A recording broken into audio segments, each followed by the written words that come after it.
Okay, where were we? So TLS, so record layer TLS, using some mechanism for authenticated encryption. And what types of things did we see that Kenny did to this poor record layer? Any examples people have from yesterday? I know there was a nice dinner last night, so we had a lot of drinks, but hopefully we didn't erase everything that Kenny taught us.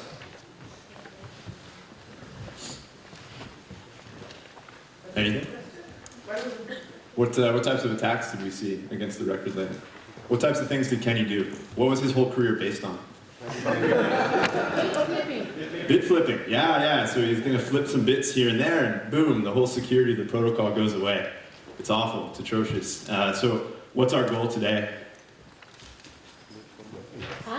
Bit flipping. Yeah, no bit flipping. We want to make primitives that are easier, that are good, and so that when implementers go to implement them, we don't have bit flipping attacks, right?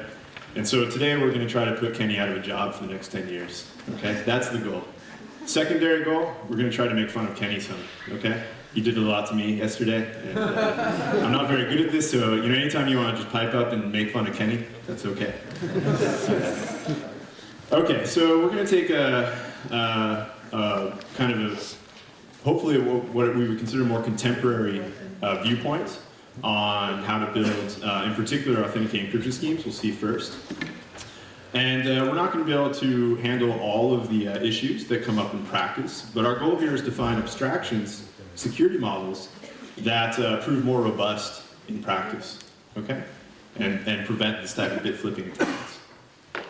So we saw some of the themes that came out of the last few lectures from yesterday. Things like, okay, if we have encryption and authenticity, these are two separate goals. We actually targeted them separately. We actually, in libraries like OpenSSL, they're actually exposed as separate API interfaces, right? There's the encryption interface, the message authentication code interface. And you have to put them together in the right order, in the right way to actually implement authenticated encryption. And this is just a really bad way of doing things, okay?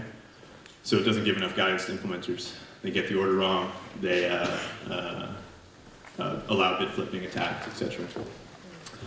Even with the right generic composition, we're going to have problems in places. An example that actually we kind of saw earlier on is that things as simple as nonces can be confusing. Does anyone remember when we saw some debate earlier in this lecture about whether you can have stateful or randomized counters with a particular mode of operation?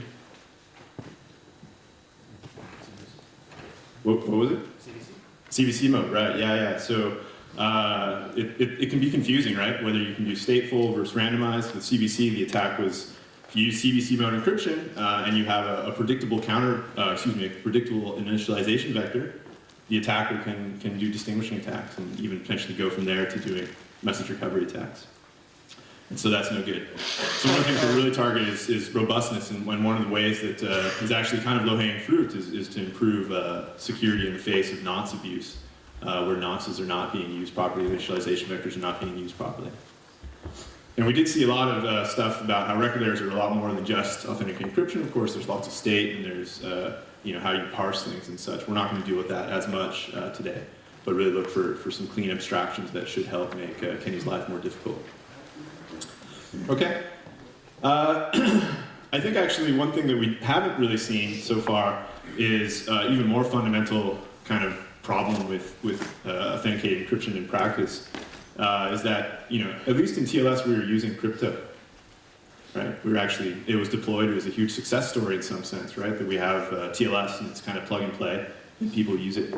There's certainly plenty of attacks against it, but at least it's there. Lots of places crypto isn't even being used. Anybody have any examples, maybe from recent news, maybe from their own experience?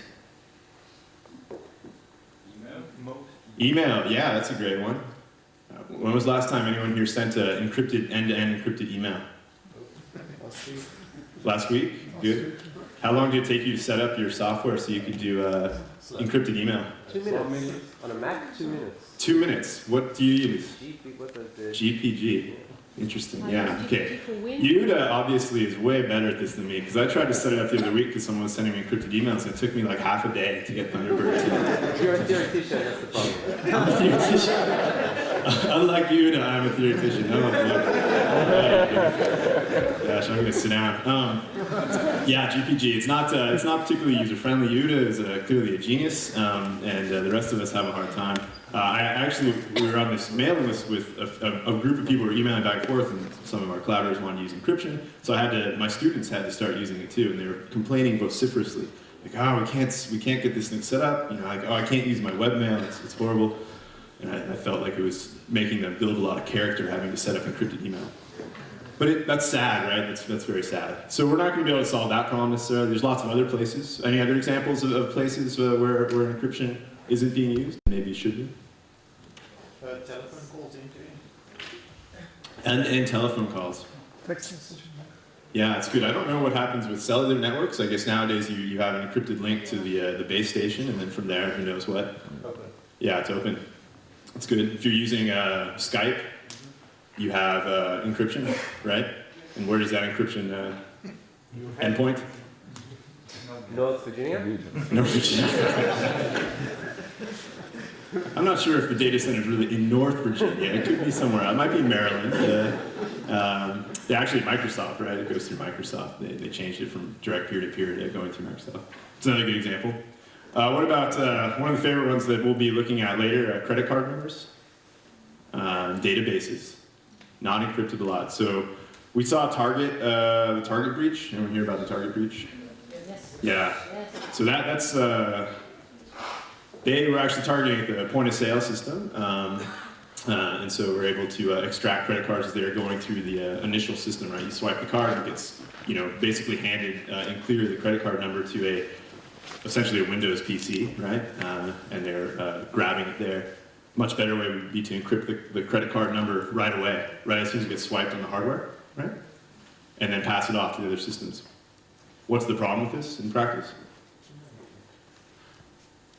Key management. Key management is a huge problem, absolutely. What other problems are there? Efficiency? Efficiency? Yeah, we'll see how to build pretty efficient schemes. Hardware support. Hardware support, yeah, these are all good problems. You still want it to look like a credit card number, We still want it to look like a credit card number. Why? because that's how it's set up at the moment. That's how it's set up at the moment. So you have this huge infrastructure of software and databases after you hand off the card from this point of sale device that expects a credit card number. And changing all that infrastructure is very, very expensive. So if you do encryption with an authenticated encryption scheme, what do? You get a bunch of random bits, right, that are actually longer than 16 digits and won't work with these systems in a relatively transparent way, and this really impedes adoption. So we'll see some issues with that.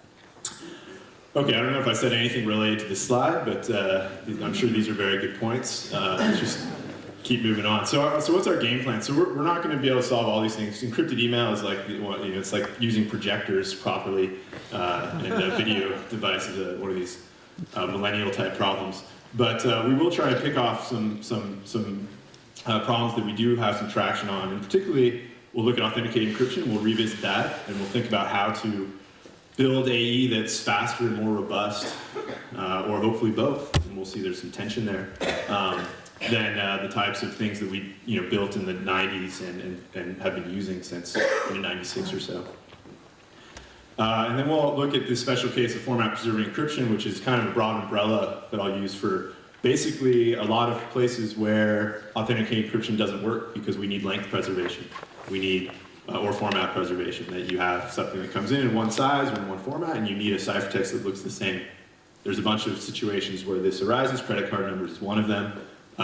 Disk sector encryption is another one. If you are doing encryption on a hard drive and you need it to be length preserved, you need it there. And so these are two primitives that get used widely in practice now, and we'll see kind of a modern viewpoint of building them. And then depending on how much I wax poetic in the next few 3 lectures, we'll see how far we get into some more advanced stuff, which really the point is to try to excite you about research in symmetric crypto. There's lots of really cool problems out there in industry that people who are proficient in doing crypto can help with. And of course, this would be biased towards my research, but I think there's lots of interesting stuff going on there right now. Okay, good. So, any questions about the game plan? Any thoughts? Does anyone want to make fun of Kenny? Please. You don't have chocolates. Ah, jeez. I have to bribe you to make fun. It should be like its own reward. Okay. Kenny die in the end of every episode? Is that what? Doesn't Kenny die in the end of every episode? Oh, sorry.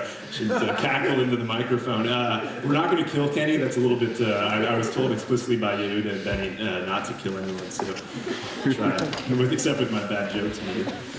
All right. So here's the lecture plan. So today we're going to start. This lecture we're going to start with some basics. So we're actually going to kind of wind back and revisit how we build pseudorandom permutations.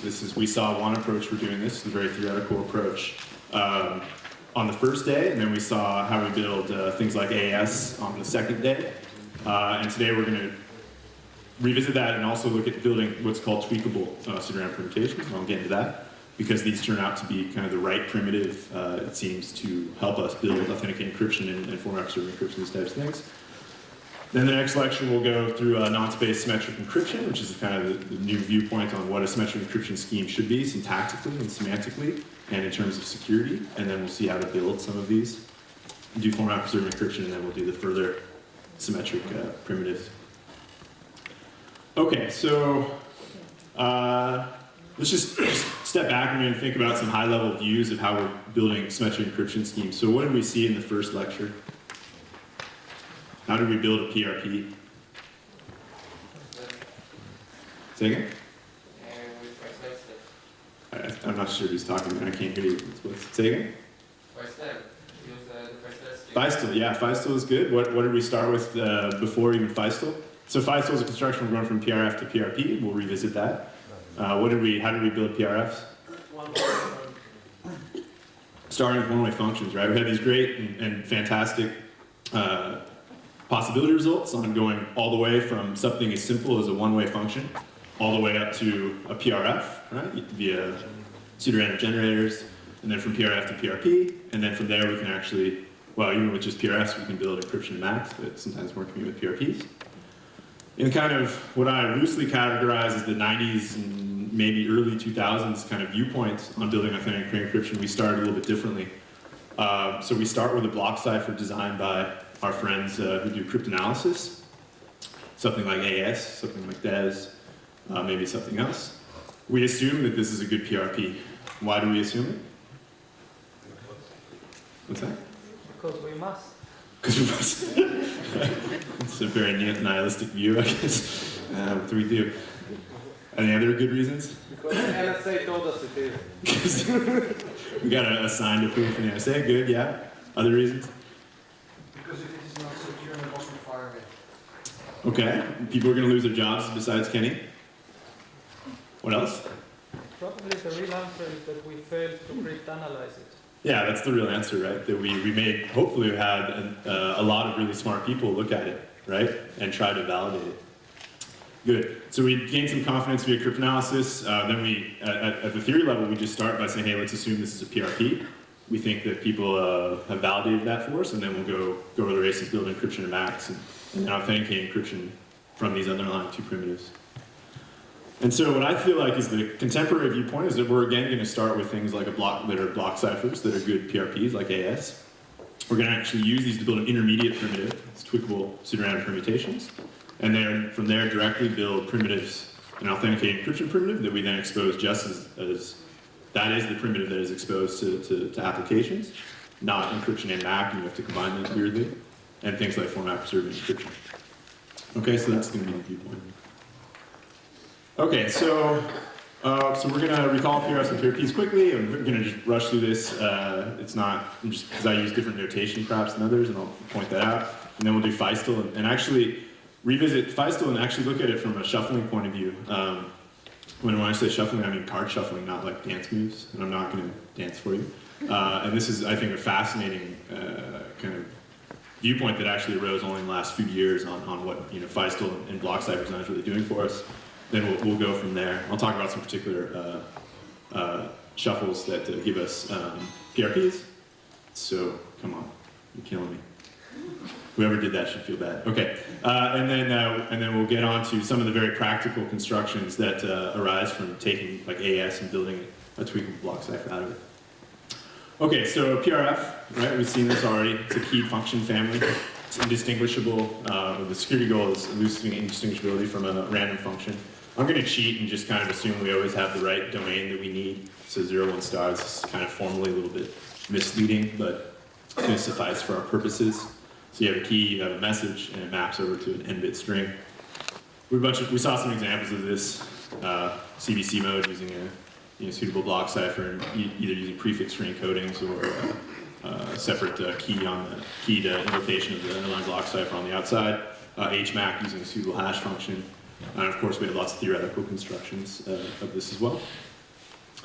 And in terms of security, so I like to write things in terms of games, and so I'm going to be exposing you to this viewpoint. So when we define pseudorandom function security, we're going to define two worlds, right? And the adversary A is trying to distinguish which of these two worlds he's in, right? So we have first world, world 1, where he gets access to an oracle that's implementing this function, keyed under a random secret key. And the world 0, he's been given access to a random function.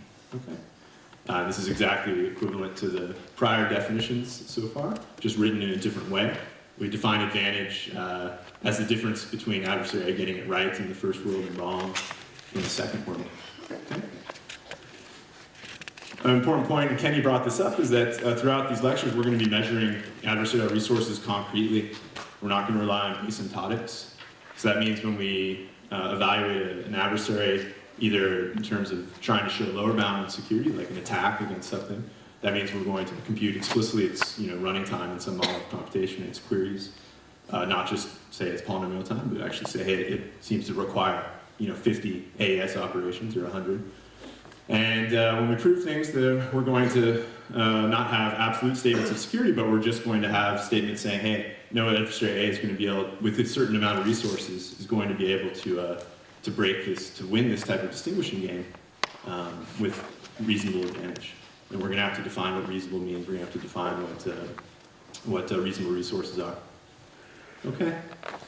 Block cipher is the same as a pseudorandom function at a high level, but with the added benefit that we have permittivity, right? So we're going from n bits to n bits under a key k, and we can invert.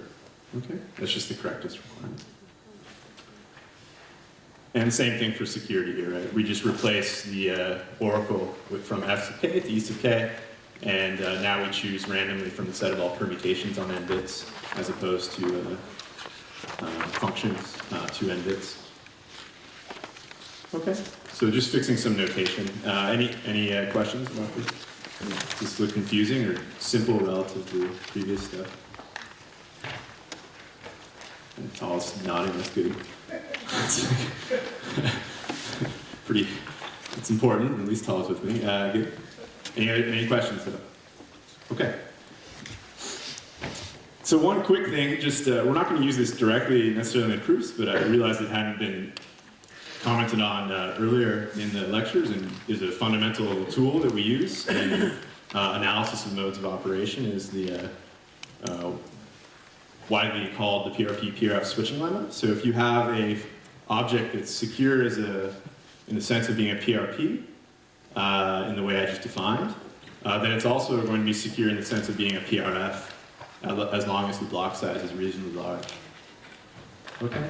So formally, we can just define this by comparing the probability of this adversary A outputting 1 in this PRP game. Right? He's interacting with a random permutation on n bits, to the probability of outputting 1 in a world where he is given access to a random function on n bits. Right? So and the bound here, and the difference between the two worlds, is exactly what one would expect if you've seen analyses of birthday bound, right? Which is where if you make in Q samples to this box, then the probability that you see a collision in the output of these samples, in which in one of these two worlds, is going to be bounded by Q squared over 2 to the n. So which of these two worlds are we going to see collisions in potentially? Not the PRP world, right? The PRP world, we have the guarantee that it's not going to collide ever, because it's a permutation, right? So every distinct input that we query is going to have a distinct output. But in the PRF world, we're not guaranteed that, right? Because it's a random function, so it's sampling with replacement from the range.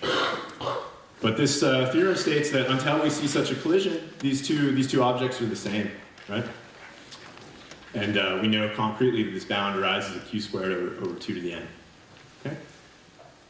Birthday paradox.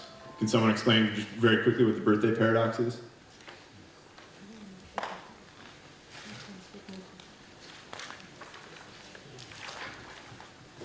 No? Someone must know what the birthday paradox is. This is going to be very uncomfortable sitting here in silence for the next 5 minutes. I'm willing to do it. They pay me by the hour, so. Probability of 2 birthdays in the room, number of people you need to have, probability of half of two people in the room to have the same birthday.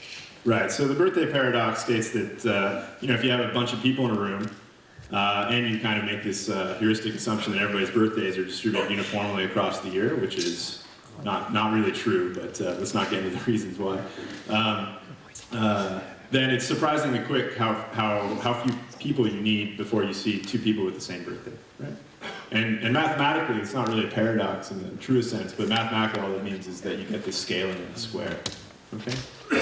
So we're not giving a proof, but this is important. What you'll see is that in a lot of our constructions that you'll see these q squared over 2 to the n type terms pop up, and security is typically lost after q squared over 2 to the n. So one important implication of that is that we need n to be large enough that this is small, okay, for reasonable q.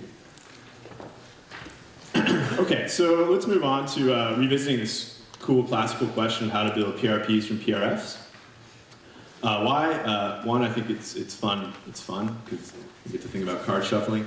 And 2, tweakable PRPs are actually very easy to build if you have a good construction of a PRP from a PRF and one that's efficient.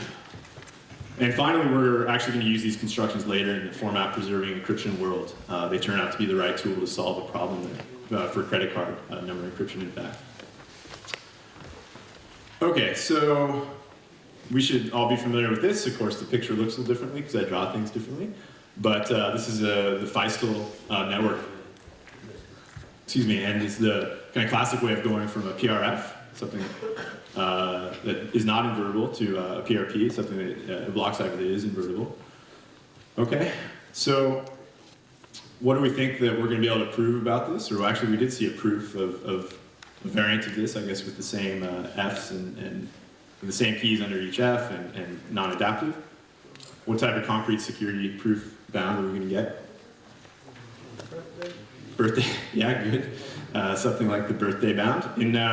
If the size of n is this whole input size, so not just 1/2, so this is like n bits, and this half is n over 2 bits, then what do we expect the security is going to be? Is it going to be q squared over 2 to the n? No. What is it going to be? 2 to the 64. Oh, okay. 2 to the 64? Q squared over 2 to the 64. 64, where are you getting 64 from? Oh, you're looking at my... I keep forgetting you guys can cheat, especially Yehuda. I would expect more from someone who can set up GPG. It's ridiculous. 128. So 64 is a good number. I mean, if we're building a 128-bit block cipher, of course, half is 64. But more generally, n over 2, we expect to get security around q squared over 2 to the n over 2. Okay? And this is just a restatement of the theorem that we saw before. Okay? So what happens if indeed n is 128? And so we have 2 to the 64. So how many queries can we get? How many input-output pairs under this object can we get before security breaks down? 2 to the 32. How many is 2 to the 32? Can someone multiply that? What is that, like a billion? What's that? It's a billion. It's like a billion, right? So 4 billion? Okay, I'm not good at arithmetic, so you guys will have to help me out for the rest of the lectures. Yeah, so 4 billion. So that's a lot of input-output examples, but may not be good in all cases. What happens if n is, say, 30?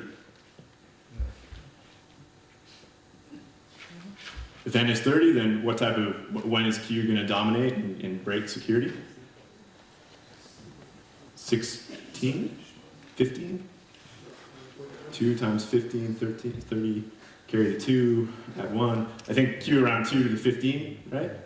No? Come on, someone help me. What is it? 7? Yeah, good, okay, because I forgot to divide. Right, 2 to the 7. And how many is 2 to the 7? It's like, why did they invite this guy? Arithmetic. 2 to the 7th is, 64? No, 128? The closer you get to the board up here, the dumber you are. It's very small, right? The point is that you're not getting much security. And 2 to the 30 is about the size of a 16-digit credit card number. Okay? So when we do constructions later, this isn't really going to cut it.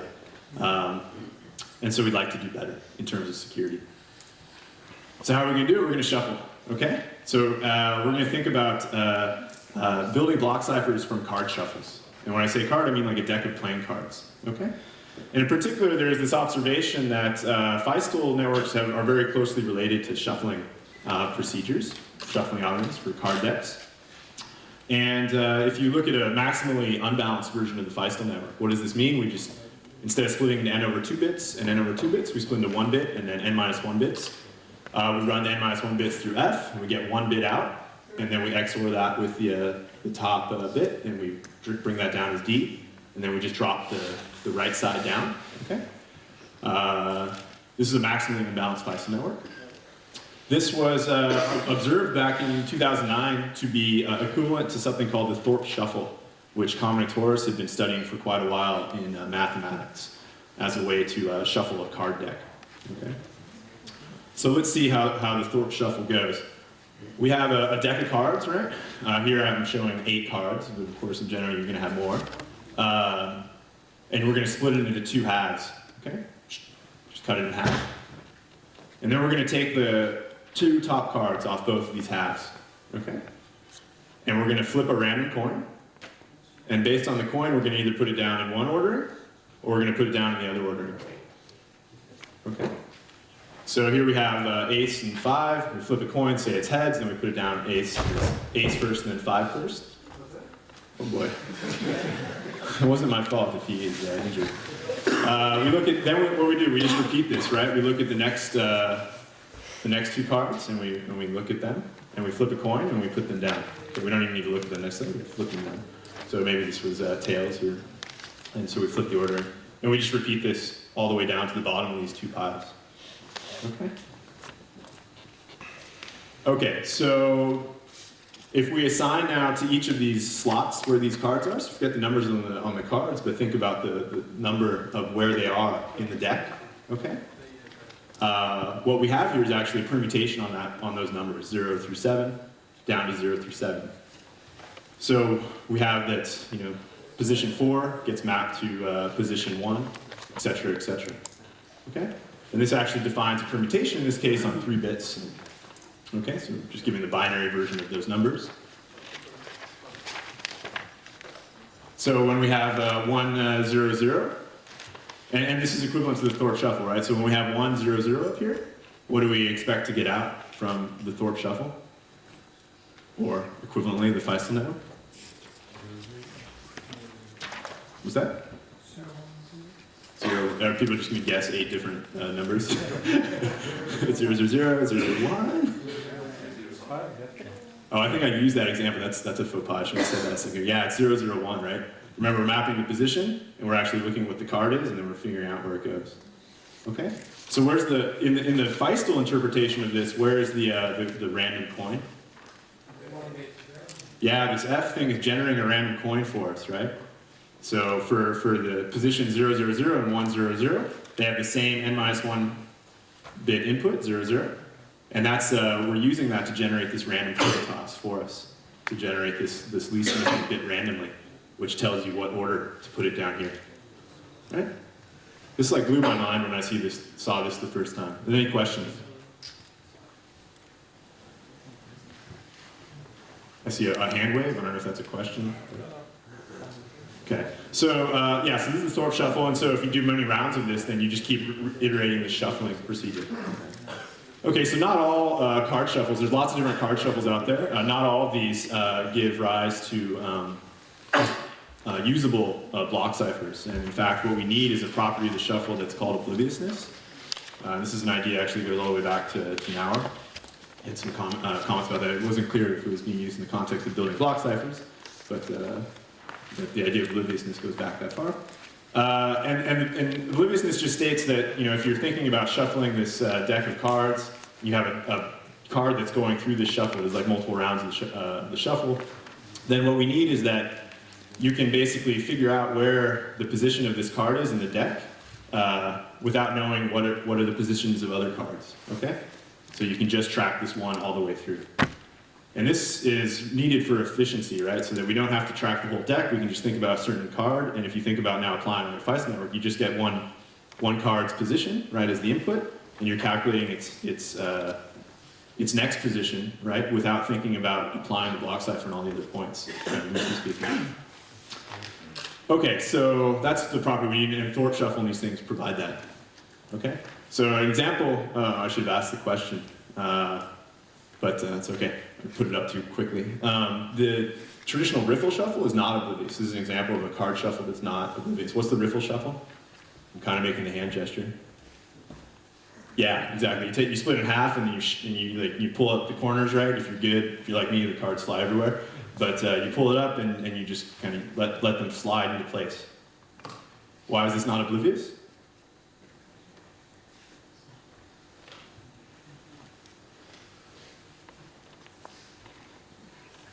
I need a deck of cards. I'm trying to understand the definition of oblivious. What's that? I'm not trying to understand exactly what you mean by oblivious. I'm not really giving a precise definition, I guess. That's unclear. But so if you imagine, let's just try and explain it through this example, right? So you have a riffle shuffle. You're sliding a bunch of cards from the right half, and the card you're thinking of, is at the bottom of the other half. When does it actually hit? So in the context of the previous one, it will be 0, 1, 0, 1, 0, 1, all the F function, because they alternate. They perfectly alternate. It's not perfectly Well, it alternated. depends on the first one, but essentially, let's say you start all the time with a 0, so the rest will come in as if your F function generated alternate sequence of bits, 0, 1, 0, 1, because in each I think there's one on top, and then you put the other another pair, so that's one on top, and so forth. yeah. So Allow me to. So I think you have the right intuition. There is no interpretation under like a block cipher based thing. But if you think about just taking the half, you split it in half, and we'll take the top card and figure out where is its position going to be. Well, it's going to depend on how many cards from the other half fall first, right? And that is a random variable, right? And so you have to know how many cards end up over there. So you have to know those positions to know the position of this card, and that contradicts the obliviousness property. Yes. So, is it known how many of the card shuffles do define block ciphers? How many of the card shuffles? I guess we would need to count the total set of card shuffles. I don't know all card shuffles. Only if there's. I'll have a slide that has a list in a bit. Maybe approximation even. The slide has a table of size 10, I think. Here's another example: a balanced Feistel network, which is just a generalization of the Thorpe shuffle. So now we're not just choosing one bit, right? But we're choosing a bunch of bits every time. And so the shuffling realization of this is that we're not going to split the deck into half. We're going to split it up into a bunch of different small piles. In this case, with this concrete example of 4 bits, we split it up into 4 piles. But we do the same procedure, right? We take the top card from each pile, so now we have 4 cards, and we're going to randomly place them down on the ground. So we have 4 piles, we pick up the top, and we choose a random 2-bit number to figure out what ordering these guys go. Okay? And we just repeat that as we go down from the first card on each pile to the second card on each pile. We go. This is a little bit misleading maybe because I've been repeating cards. Yeah, you have 3. I'm super. This is called being super lazy in slide generation. Yeah. Sorry, I'm confused at something. With the Thorpe shuffle, what you showed, it doesn't give you a random permutation on the card. You have to repeat it to get. You have to repeat it many times. So how many times do you have to repeat it to get a random permutation? Yeah. How many times? Here we go. So good. So one round, as we know with what's I that? should have been looking ahead. You should have been cheating. Then I wouldn't have asked what you Okay. No, I shouldn't encourage cheating. No one look at the thing. Keep your eyes closed. Okay. So so of course, as we know, with one round of Feistel balanced or one round of Thorpe with the maximally unbalanced Feistel network, of course these things are not secure by themselves. So you have to repeat it many times. But it's permutation, so we can repeat. And so what we get is like a bunch of bounds, right? So this chart is looking at a bunch of different shuffles. Balanced Feistel, the one we just saw. Maximally unbalanced Feistel is this. No, that's Thorpe. I don't know, actually. Maybe. Oh, this guy. Yeah, balanced Feistel. He actually. They also look at maximally unbalanced. This is the. Or they look at generalizations in between maximally unbalanced and balanced. Any kind of division you can pick works. The Thorpe was the original paper. There's some stuff that predates this, which was not thought of as shuffles, but actually are shuffles. And there's been a whole bunch of work since.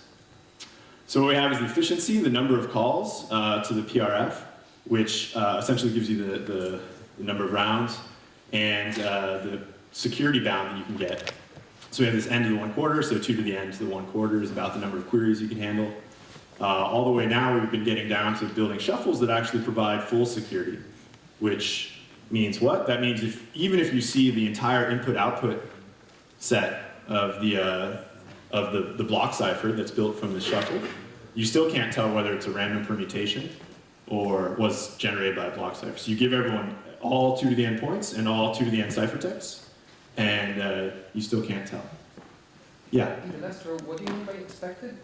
So this is, we're not going to look at this in detail, but it's It's a known? no, it's expected running time. So the on average, you expect, over the coins used to choose the key, you expect it to take log n rounds, but, or log n PRF calls. Yep. The best Sorry, I think he was first. Sorry, go I ahead. must note that a biased cell will crowd at least 4 iterations. 3 iterations is reachable with, I think, 3 ciphertexts only. Sorry, say that one more time. If you allow the adversary to also make the cipher, Yeah, strong PRP, yeah. unbalanced the cell will crowd at least 4 iterations, not 3. You can have Right, so this is for PRP security, so I'm not looking at strong security, but you're absolutely right. And we will target strong security later. Yeah, yeah. So he's just pointing out that we really do need, for operational purposes, we really do need 4 rounds, okay? But I've been glossing over that because we only define PRP security where you get directions forward, so I misspoke a little bit because I said that you get the whole deck. I was only talking about these guys down here where in fact you can, which meet this stronger notion of security. This guy doesn't, so it's a little bit apples and oranges. Thank you for catching that. What was the other question? What's the best we can do? I mean, having security of Q around them, what's the best thing? I don't know. What do you people think? So, what do you think? Is it going to be 1? O of 1? I guess it's log. Yeah, it should be log, right? And this is I have a slide later that actually explicitly says this. We'll see, but this is a fantastic open theoretical question and one that has relevance to practice, as we'll see as well. That we don't know if we can build a shuffle and a block cipher in log n rounds or PRF calls. Okay, so I'm going to talk about the mix and cut because it's one I know really well. But Expected is not good enough for you? no, it's not good enough for me. No, I'm a very demanding guy. But this is the open problem you said remove the. Yeah, remove the expected. Yeah, so this is cute. There's some issues with expected. It's not particularly. You know, there is a slight side channel that comes out of it. It's not that big. You know, if you just observe the timings of and not the ciphertext, then you can, you know, see repeats come by, which probably isn't a big issue, but it's kind of awkward. Also, from an operational thing in practice, you know, if you actually implement something that's expected time, you know, engineers might get a little annoyed because there's worst case behavior potentially, or not. I mean, with some probability, you're gonna have a really slow operation, right? And that's not good. If you look at the span of tree, symptotically is here, but I guess the point is that it's linear or more practical, smaller end. What's the breaking point? Yeah, it's a good. So I'm not going to talk about this in detail. Asymptotic is not as good. They do a bunch of pre-computation, and this provides.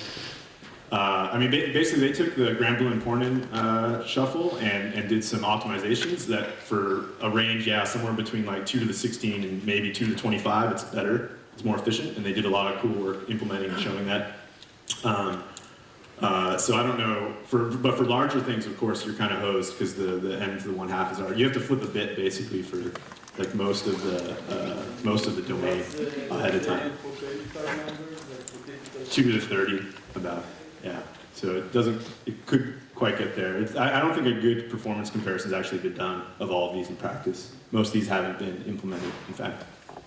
Stefanov Shi is implemented there as a Granblum-Pornin. in balanced Feistel, of course, and Thorpe, but none others.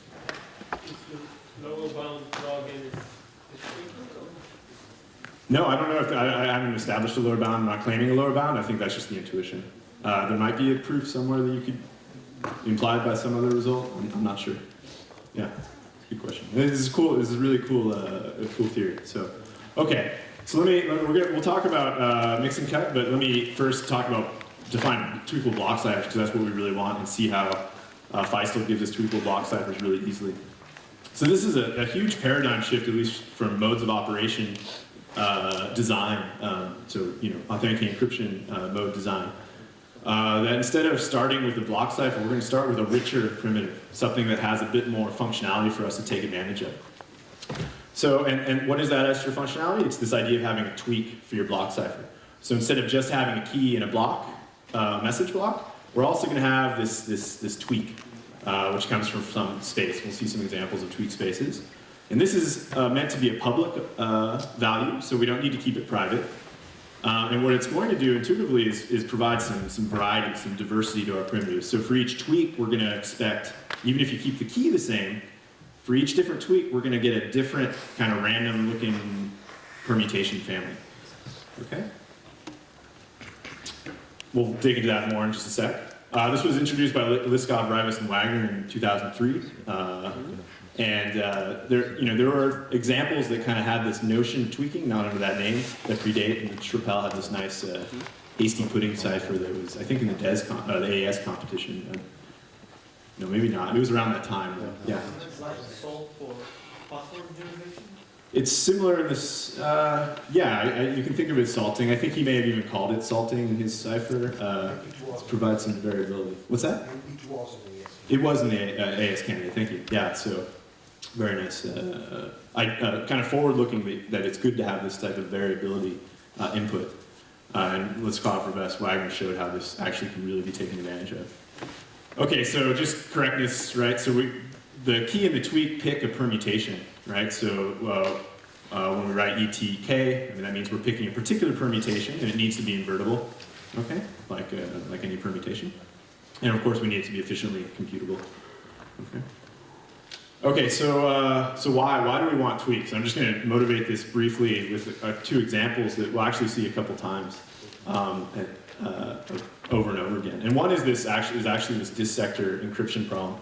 So if you want to build into your hard drive the ability to take a dissector and then encrypt it back to encrypt it in such a way that the output is the same length, then what you do want a block cipher, something that's mapping from n bits to n bits, okay? Well, if we just do the obvious thing, which is kind of like an ECB type mode of operation over our sectors, right? Assuming this E sub k is even of the right domain size, and we'll see how to deal with that later.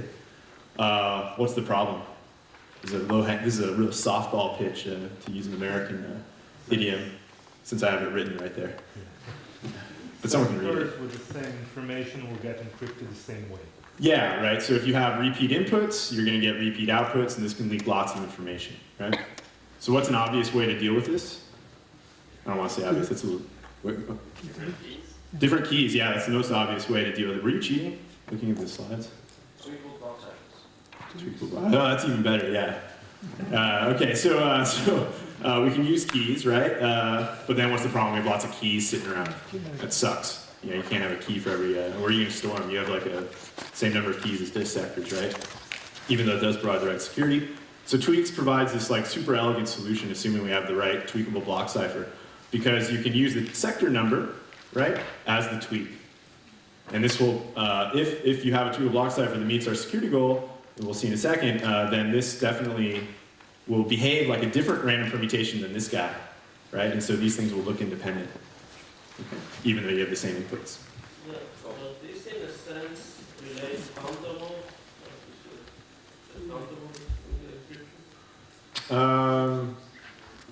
Yes. I mean, well, this is, you're not going to use counter node type things here because that's not going to provide you the right security properties. I guess in the sense that, and we'll see, well, the next example actually kind of gets towards this, but if you think about the fact that you have a counter that's changing in this mode of operation from one application of the block cipher to the next, This is a frequently occurring paradigm in block cipher design. It's something that's changing in each, in like AE design or encryption design, and something that tweaks will help us to deal with.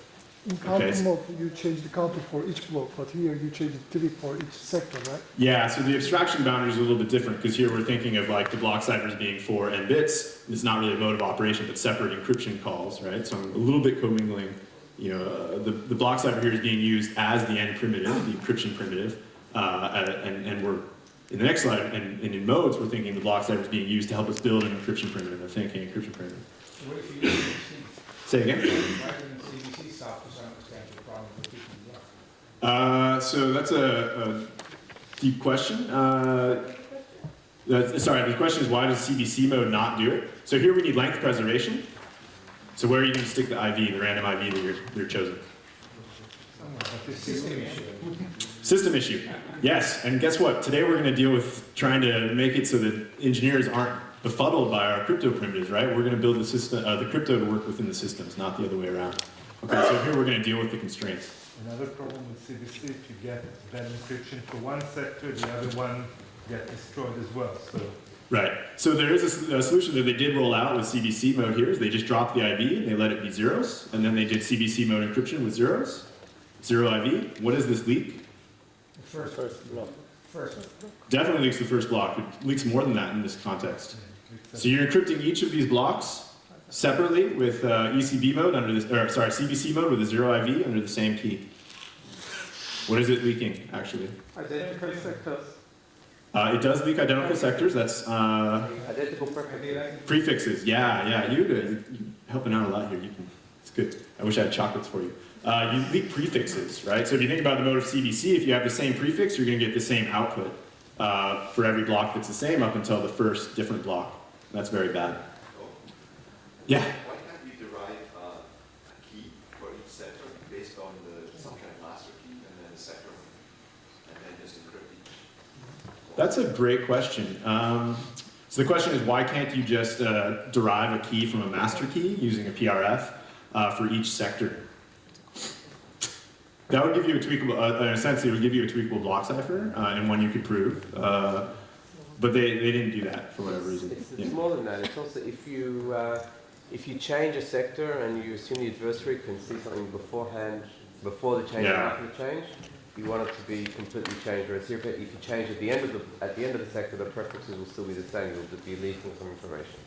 Right. So yeah. So we're covering a bunch of ideas here. But if you derive a unique key per sector using the PRF approach, and you use it with CBC mode, you still have this prefix problem. That's an issue. But if you use it with a strong PRP, something that we'll see more of later, so something that actually does randomize, like it acts as a random permutation on the whole input, and you derive unique keys for each section, you'll get you basically a tweakable block cipher, and it will be secure in the sense that we are targeting here. Yeah. So I make sure I understand. Everything you're talking about is the same implication, how to build secure encryption from PRP. And you're just saying everything we saw so far is not good enough because of the length preservation. So we need tweakable PRP. It's just the attack is the same attack we saw. The PRP is not a secure encryption, it's just a PRP. Right? This is a great point. So I should have an explicit slide about this, I realize. So when we're targeting length, we cannot achieve the traditional IND-CPA style goals, okay? And that's fundamental. And so what we're going to do in these contexts is give up on that goal, actually. And that's what's happening in practice. So we're giving up on that goal, and we're going to try to do the best that we can within the length preservation requirement. And we'll see this again in the FPE lecture. So, but that's definitely true. Okay, so just keep moving a little bit. So this is an OCD mode, and this is mostly meant to scare you, this slide. It's very complicated. But you can see that they're doing some stuff to add in some different values in each block as it tries to do an encryption. Okay, this is now trying to build an authenticating encryption scheme. And the point is only that these things, this primitive that he was that these guys cleverly designed, this underlying component, is actually they're implementing a tweakable block cipher. So in their notation stolen from their paper, this is like, you have a tweak with a nonce, like an IV, and then a value 1 for the first sector, for the first block, the second block, third block, etc. Okay, and so we'll see in the next lecture that having a tweakable block cipher makes design of authenticated encryption modes, now where we don't have this length preservation requirement, and what we need for things like TLS, much easier. Okay, in terms of security, just to add to the formalism, so we have the same type of security goal as before, but now we allow the adversary to choose the tweak as well as the message block, and he gets Oracle access now to this, or to a random permutation chosen, one random permutation chosen for each tweak. Okay, so this formalizes this property that we want the tweakable PRP to be secure, or to provide this independent looking behavior for every tweak. Okay, so as soon as you change the tweak, then these values pi tilde of tm and pi tilde of t prime m are definitely independent looking uniform bit strings. Okay, of course, if you start querying more on each tweak, then you're going to have you won't see collisions, but so they won't be totally independent, but they'll be independently chosen subject to not having the same value seen again. Okay, so that's the security kind of target for tweakable PRPs. Okay, so for Feistel, we actually have a really simple mechanism for getting tweaks, and it's like it's beautiful because it's easy. And what is that? You just look at the slide and tell me. Changing the Feistel permutation. Say again. Changing the Feistel permutation. Changing the we are changing the Feistel permutation. How are we changing it? Key schedule maybe 1, 2, 3. No. Additional input, right? We're basically, this is my bad drawing skill notation for concatenating R and T and running it through our PRF, okay, in this context. Now, of course, if you're doing like design of an actual block cipher, this is not, we're not working at that abstraction level like DES, right? Here we're thinking we have a good PRF, right? Something like AES is running here, or CBC MAC, I guess, with AES, so it's longer input. And all we need to do is add to the input to this round function, this tweak T. And then we're guaranteed that whenever you change T, then the new outputs you get from this PRF are going to be randomly chosen and different. Yeah? So you're now assuming it's length reducing. Say again? You're assuming now that it's length reducing, that you have a primitive that's length reducing. Yep. So what's a length reducing PRF that we have already seen? Construction from AES. Concatenate it? Truncate it? That works, yeah. CBC MAC, right? Yeah, CBC MAC. So we can build PRFs if we're given AES very easily that are length reducing. Yeah. Yep. Can you go back to the previous slide with the definition? So if I'm looking at the definition, it seems that I can take any PRP and just think of, I don't know, some bits of the message as being the tweak and the other bits as being the real message, and I'll get this definition, right? No, you won't. No. Why? Because of the permutation, because I have to, whenever the first part is fixed, I have to... Yeah. So the security will be fine, but the syntactic property of permutation, that's, right. That's the whole issue? Yep. And operationally, right, in these settings where if you think of like having to, we can't do that because we have this length preservation requirement in operating applications. Here we also have, we need all n bits of message input. Okay, so let's look at a card shuffle that achieves now this Q equals n security, now that we know what goal we have. And I like card shuffles, so let's go over this. So this is what we call the mix and cut card shuffle. And I'll just show it diagrammatically on 8 cards, and this is something that's going to give us full security. Yeah? Before you go to more complicated stuff, yeah. what if you take a cipher which is secure against related key attacks, and then you just XOR the tweak to the key? Will you get a tweakable block cipher? If you have one that is secure in the sense of XORing, then yeah, you would. Yeah. And that's something that's been formalized by like, I don't remember who else was on the paper, I apologize, but Bellari, Cash, and a couple others. There's been some papers that looked at this, or I guess the original paper was Bellari Kono, where they formalized notions for related key attack security, and then they showed provably that works if you have a block cipher that's good in related key attacks. Yeah, so AES you could tweak by XORing it with a key. It's not clear people like that, and particularly in the modes of operations, because that means you have to redo the key schedule every tweak change. It's slow. So it's a much stronger assumption on the block cipher. And it's a much stronger assumption on the block cipher, yeah. So we'd like to avoid it. And we'll see constructions of that in a little bit. So I'm going to go through mix and cut really quickly, actually.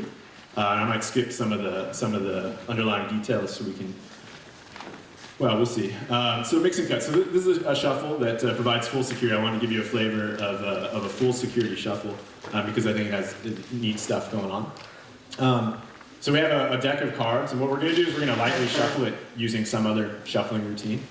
Okay, so we just mix it kind of lightly, and then we're just going to cut it in two halves, the deck, and then we're going to recurse. So we shuffle, and then we shuffle each half lightly, okay, and independently. And then we cut them again, we shuffle, and we cut them again. And then at the end, we just gather all the cards together. Right? This is not a very, I guess if you're thinking about an actual deck of cards, this isn't particularly space efficient because you're going to have all these piles on your table, which is no, so I wouldn't recommend this for your poker nights, unless you want to annoy all your guests, I suppose. But we'll see, it gives us nice properties. And it's kind of elegant from the point of view that you get this recursive kind of viewpoint on doing this shuffle. Okay, so this actually has a cryptographic interpretation as well, and I'll just go over it, which is that if we think of, now the start is just 4 bits, right? We're going to apply a permutation to these 4 bits. I'm just still calling it a mix for now. And we get out 4 bits. Okay? And what do we think we do at this point? Right, this is like the light mixing step, and now we're cutting the deck. Right, so what do we do in the next step? We publish the first one. We publish the first bit, yeah, and we do what with the rest? We recurse, right? Yeah, so we'll drop down C1, that's like the first ciphertext bit, and then we'll apply our light mixing to the remaining 3 bits. Okay, so now we've reduced the problem to working on 3 bits. Oh, Yehuda looks very angry. Hold your thought, Yehuda. And then we're going to keep doing this, okay? Drop down 1, and keep going. Okay? So the output is C1, C2, C3, C4, and we've done this mixed permutation on gradually decreasing size, right? Okay? And the errors that come in means that we need to essentially modify this mix to make sure that we're doing something different in the case that C1 was 1 or C1 was 0, and this is the independence property that when we separate in 2 different card piles, we need to shuffle them independently. We'll see how that kind of gets realized. So there's no randomness in the cutting. The cutting is probably... The cutting is no randomness, yeah, definitely. Okay, so actually, we call this the Icicle construction, and Kenny will give me a hard time because he thinks this is a horrible term. I'm going to try and prove to you in the next slide that it's not a horrible term. This is actually implicit. If you dig in this really cool paper, Granville and Portman in 2007, where they give like a whole construction where they do this. This framework is implicit, and what they do with the mixing step is actually a very clever hypergeometric sampling routine to actually perfectly choose a mixture, basically perfectly mix the input so that you get 2 random piles, right? Subject to the fact that you need even piles. It's really cool, but it's very complicated, and it requires a lot of floating point operations, and so it's super slow. And so we'd like to do better. Before we get into the betterness, this is my proof that this is a good name for this construction. Kenny can be upset if he wants, but look, this is an icicle. I come from Wisconsin, where it's incredibly cold. I think it's like -20 Fahrenheit. I know it's a weird thing because no one is like, Fahrenheit, what is this American talking about? But it's like, I don't know, something ridiculously like -50 or something Celsius. So it's very cold there. There's lots of icicles, and I thought this looked like an icicle when we came up with it. So my co-author didn't agree with me either, but whatever. Anyway, okay. So just very quickly, to kind of realize this framework cryptographically, we thought that it made sense to actually formalize this mixing step as a primitive that actually we hadn't seen before, something we call a pseudorandom separator. Okay, and then what we do is built pseudorandom separators from PRFs as an intermediate step, and actually it ends up being pretty straightforward given prior shuffles, so we use other shuffles to realize this. And then use this Icicle construction to go from separators to PRPs. So quickly, what is a separator? Okay, it's kind of like a random permutation, but not as strong. Okay, if it was already something that was good as a PRP, we'd kind of already be done, right? So we don't want something that strong. In particular, what you think of as the experiment is that you have some permutation that's keyed, and it takes n bits and gives you n bits. And we're going to think of some, like this is the least significant bit maybe, gamma equals 1. And then we're going to compare that to an ideal object in which you apply a permutation of these n bits, and you get the output. So far this is just like the PRP definition. But what we're going to require from a security point of view is actually that we only need to have indistinguishability for the low bits. We're not going to show the other person all the other bits, just these gamma bits, the first one. So these in particular could be totally determined by the input. They could be like a counter of 1, 0, 2, 3, doesn't matter. It doesn't have to be randomized because we're not going to show it to the attacker. We're going to need tweaks. This is where that mix comes in. We have that arrow coming to mix. We'll need tweaks to help us because we need this thing to behave independently on different inputs. Or on different piles. Okay. Okay, so just basically the same picture, but now with Z's instead of mixes, and using keys, and we're good to go. Okay. So there's just this theorem that we can prove that just shows that this is fully secure if you have fully secure separators. Okay, let me skip this and just tell you that we can get really good separators using kind of a simple trick and. I'll just say, let me just say the lemma. Basically, we can get a fully secure separator given a random block cipher or a construction of something like a block cipher that's secure for half of the queries. So Yeah. If you build a 4 2 beats, why don't you use like K was independent function? Why do you need to? That's a good question. Well, you need to be a permutation one, so you'd have to have a special pairwise or k-wise hash. Yeah, I don't know. That's a great question. Why don't we talk about it later? Because the short answer, I don't know. Maybe there's a better way of doing it. That's one of the open problems from this work is that we don't. If there's better ways of doing the mixing the separators than we came up with. But I want to get some other stuff. So let's just conclude here. So basically, we show that swap or not actually just satisfies this constraint that we need for separators. And so you can stick one type of shuffling operation, which I haven't described to you, and I won't. Tough luck. For the mixing step, and then we use this outer structure to make sure that we can actually get the full security.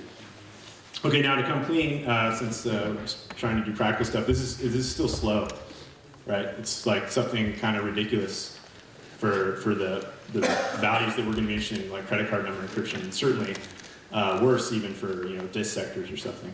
So it's not going to be usable in practice yet, but it does provide the most efficient full security thing yet. So that's cool. Okay, and this is our big open question, right? From a theoretical perspective, and if you actually made it really performance, that you could actually use it in practice, maybe log in worst case performance for full security. Okay, any questions so far? I know I raced over that last step, but I want to get to some of the constructions that we are using in modes of operation. Any quick questions? What would you use that you could assume is PRP secure for NRA security? Any size of the domain, right? We don't need to assume it. It's swap or not was proven. Oh, we're using a different construction underneath the hood, and that's why it gets so many. So you're using the PRP inside swap or not to get the stronger PRP, which is. Exactly. Yeah, it's this interesting bootstrapping procedure, and that's the coolness of the recursive things that we can actually do that and show full security. It's very unintuitive, at least to me, but the cleverer people in the audience maybe can figure it out. Do you mean the same by format preserving encryption and length preserving encryption, or you keep a subset? Say that one more time? Do you mean the same by format preserving encryption and length preserving encryption, or it is a subset? Length preserving encryption, let's see, length preserving encryption is a square, and format preserving encryption is a rectangle. So length preserving is a special case of format preserving. We'll define that later. Okay, so those things are, the shuffling approach is cool, and it gives us this very flexible way to build ciphers. Even if you're given AES and you make a PRF out of it, we can get like arbitrary domain sizes, but they're a little bit slow, and they won't be good enough for some of our practical constructions, particularly for authenticating encryption. So let's go over how we build, say, given AES, how we build a really fast and like kind of simple, tweakable block cipher. Okay, so, oops, I guess I popped it up, so I have to show it now. Okay, so the first idea is we have so what do we want to do? We have a tweak. Let's just assume that our tweak space is 0, 1 to the n for now. Okay, something like that, simple. And we want to build an object that's a good tweakable block cipher from a regular pseudorandom permutation. So E here you can think of as AES and 128.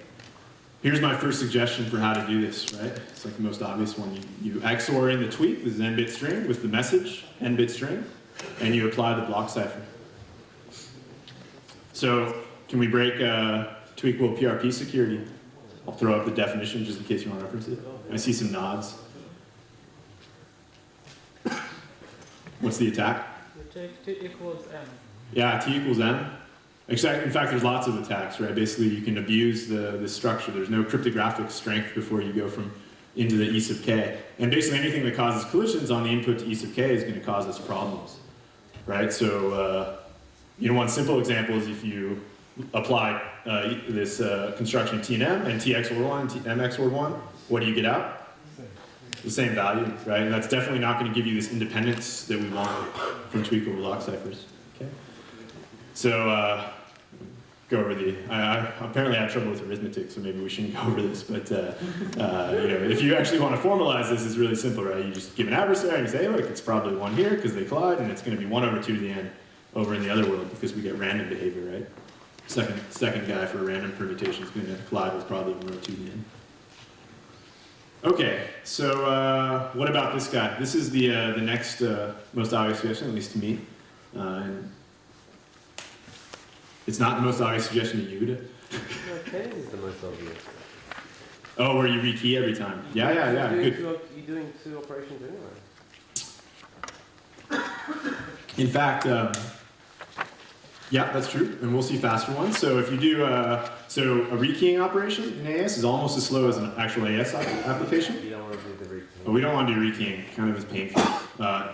Definitely right, you could XOR the tweak into the K. There's actually lots of different ways to think about construction. You could XOR key and T, K and T. You could derive a new key for each T, and that would work as well. These things are also slow, or at least equivalently slow as this.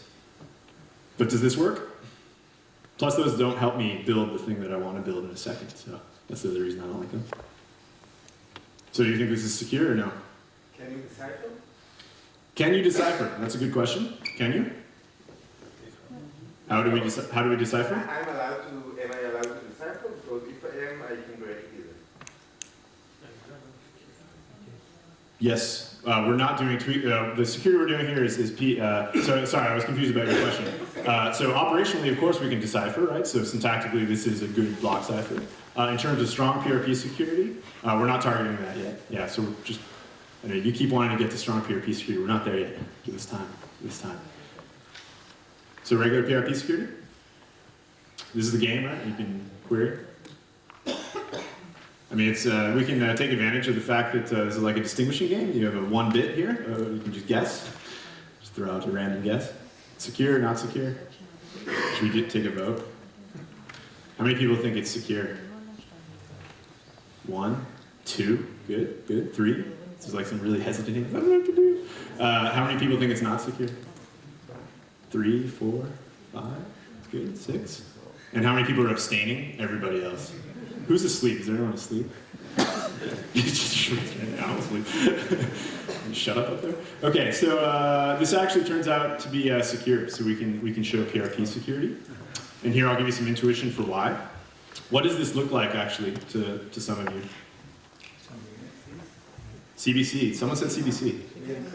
Yeah. So if we let's go back to the intuition a second. If we kind of redraw this differently, this looks a lot like CBC map, actually, right? For a fixed input length, indeed. So what that means is that,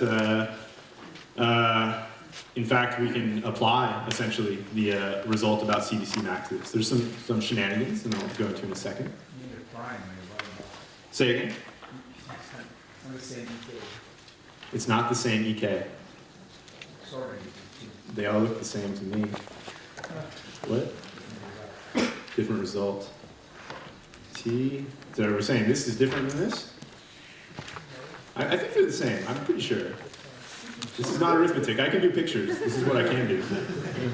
Picture. Sorry, we say with T, so you might get some ugly prime or something like that. That's what I'm saying. Oh, yeah. So this value is definitely different than that value. Absolutely. Yeah, you're totally right. So yeah, I wasn't trying to imply that this is the same as this and this are the same, or this and this is the same. In fact, that would be insecure. So yeah, so this is the output over here. But it's sort of the other way around if you have a longer message, if you have multiple blocks. Right. If you have multiple blocks. What do you mean multiple blocks here? We're building if your M is not one AES block, but say a sector, you would want. Yeah. So you're right. We're not there yet. We're only building an n-bit a tweakable block cipher on n bits. Yeah. So this won't suffice for larger block sizes by itself. Absolutely true. Okay, but in terms of security, we can actually go by this result. And the intuition is that what we want is, if you're thinking about just the PRP game, right? So we're querying different T's and M's, right? And we're getting outputs coming out, right? Well, what we want, and seems sufficient for security, is that as long as the adversary can't force a collision, you know, some M and T such that you get the same value stuck into this second block cipher call, then you should be good, right? Why? Because if E sub k is a good PRP, then as long as you're applying it to distinct points here, what are all these outputs going to look like? Random, right? Random. So as long as you never have collisions here, you're never going to have E sub k do anything except output random looking points. Okay? But isn't that trivial from the fact that the first one's already a random input? No, because you control T, right? The attacker controls T, so it's not trivial. It's not trivial. Yeah. So if you could, for example, get T to be equal to M of E sub k, then, or sorry, M of E sub k, E sub k of M, then you'd have problems. But indeed, the intuition is exactly that. Because you've protected this with this input here with E sub k, this thing is always just giving random points. But we can repeat those points, right?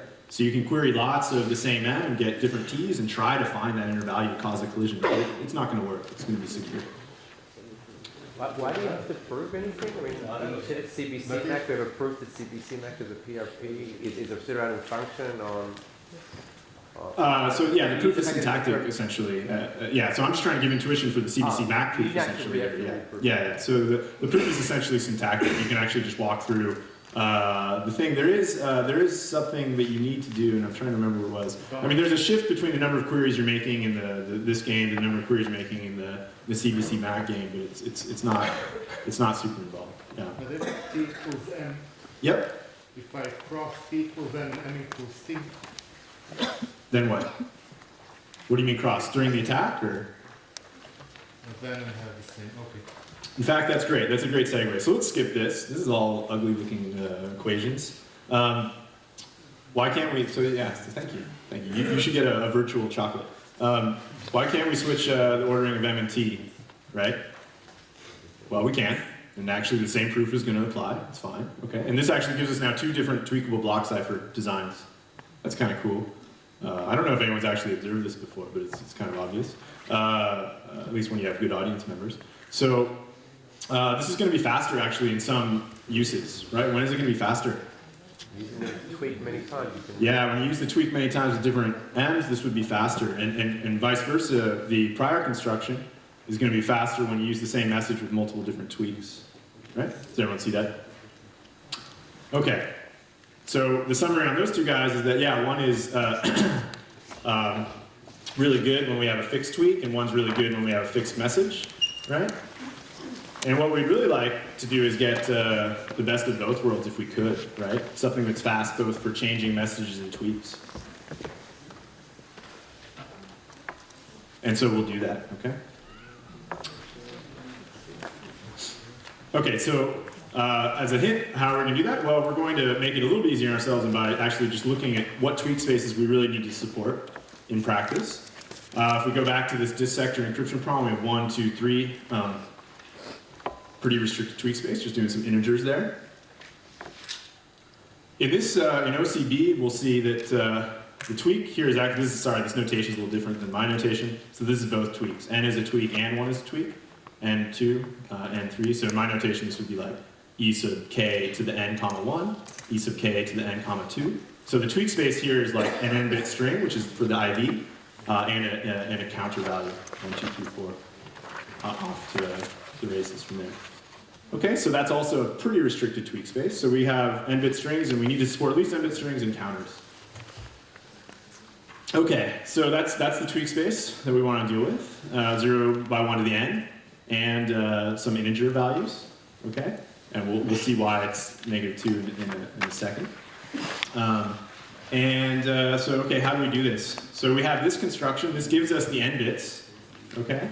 And if those n bits stay the same, oh, the other thing I should mention is the n bits are the same here across all of these, right?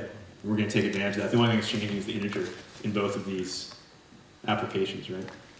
So in this tweak space, we're okay actually, and we'll see that if you keep t the same, then we're okay doing a block cipher call on it, but we want to make it so it's fast to do this other part of the tweak space. So the most obvious suggestion to me, again, is something simple like this. We can take t, the first part of the tweak, run it through e sub k, and then XOR the second part of the tweak to it. This is an integer now. And then XOR with m and run it through e sub k. What do we think? Bad, yeah, bad. It's good. I have lots of bad ideas. How do we break this, right? So one, and both. Yeah, so this is exactly the previous attack. Right? And operationally, this would be really bad in like ECB mode or something, right? Because you're using 1 and then 2, and you would, you know, anyway, it would be bad. Yeah, it's no good. So this doesn't quite work. So, good. So we could chain? Someone said chain. What, yeah. And what was the, what's your idea? Do whatever you did here, do it again. Do whatever we did here, do it again. Do another XOR? No. Then it would be an involution. Yeah. Do another encryption. Ah, okay. So is that going to be fast, though? No. Not really. We want to avoid doing an encryption on I. Why are you doing this? Why wasn't it good enough what we just saw on the previous one? It's not fast enough. And how is this faster? Oh, this is way faster. If you change I, you just XOR in a new, so you compute T once, right? Oh, you fixed. See, look at this guy, right? N is the same, N is T here. So N is T. You fix, N is used many times, right? So you compute E sub k of N once, E sub k of T once, and then all you need to do is change the I value for the other part of the tweak. So that's going to be super fast, right? Because you compute this thing once to get this, and then you just XOR, and you're just XORing into M every time. But you're essentially back to your original scheme, just with a shift in what you're adding. Yeah, it's not secure. I'm not saying it's secure. It's fast, but it's not secure. It's easy to come up with fast stuff that's not secure. The M's are different though, right? Yeah, that's okay. So we're still going to do one block cipher call, right? But we're going to have it down amortized. It's going to be one block cipher call. If you use this scheme, it's not secure, so don't. But if you did, it would be one block cipher call for most of these operations. Did the first construction achieve the same thing when you did right? If you did M first, M first. Yeah, it did, but we didn't have that I part of the tweak, right? So the only thing you could do is change T. Okay, this is insecure. So let's see. We got 5 minutes left. Let's see. We can just page through real quickly. How much we got left? A lot. Oh boy. Oh boy. All right. Let me quickly go over the essentials on GF2 to the end, and then we'll let you guys think during break about what we're going to do with it, and we'll remind again after break, and then we'll keep going from there. So I'm not a math guy, so I'm just going to give you the Galois fields for dummies, right? All you need to know. And because what we're going to do, essentially, looking ahead, is going to replace this with a different operation, and then we're actually going to be good to go, kind of surprisingly. So Galois field over n-bit strings, right? We're going to treat the set of 2 to the, say 128, if we're using AS as a finite field.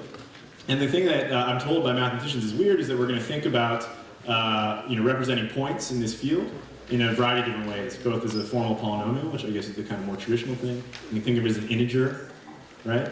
Or you can think of it as a bit string, which is what I think of points as, right? And computer science people do.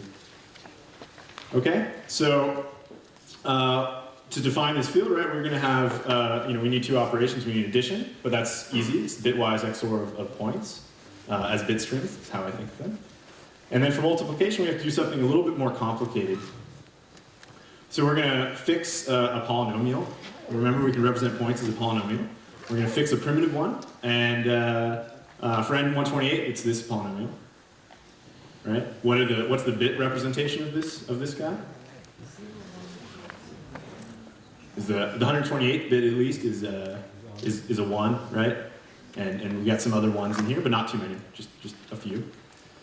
Okay, and then when we do multiplications, we multiply points by treating them as these polynomials, and we're doing reduction via fixed primitive polynomial.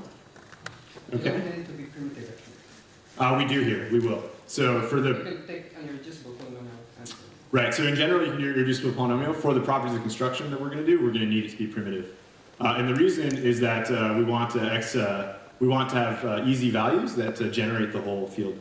Okay, and we're going to take advantage of that in the construction. Thank you. Great clarification. I was glossing over it, which is what I tend to do. Right, so 2 is a generator, which just means, if you get 2 to the I, 2 to the 1, 2 to the 2, 2 to the 4, 2 to the 8, 2 to the 16, 2 to the 32, yada yada, then you get all the points in the field, or all the values. Okay, so multiplication by 2, right? If you do it right as a formal polynomial, then it looks like this guy, right? But I don't even like thinking about it this way, it's confusing. The great thing about this multiplication is that when you actually go to implement it, it's really simple. So what you do is you do a left shift. If you look at the top bit and you say, if it's 1, then do a left shift of this value as a bit string, okay? Just a left shift. You drop the top bit and you do a left shift. And then you add to it this primitive polynomial that we defined, this guy. Which in bits is very few bits, right? It's very easy to add this in. What's adding? It's an XOR. So it's 1 XOR operation plus 1 shift. If the top bit had been 0, then we just do the left shift by 1. Okay? So like me, if you don't want to remember math, you don't have to. You just remember, oh, if you do multiplication, it's like really cool. It's just this fast, really fast a left shift and a conditional XOR. Okay? Pretty cool. All right, so let's say again. For multiplication by 2. Thank you. Yeah, great clarification. That's only if we're doing multiplication by 2. If you're doing multiplication with archer points, you have to do more work. But we're going to take advantage of multiplying by 2s and other small numbers. We'll only see 2s after the break. So why don't we stop there? I'll just keep going with this. I have a few less slides for the next lecture, so it should work out time-wise. And if not, we'll just stay until like 10 o'clock tonight or something. I'm just kidding. Thanks.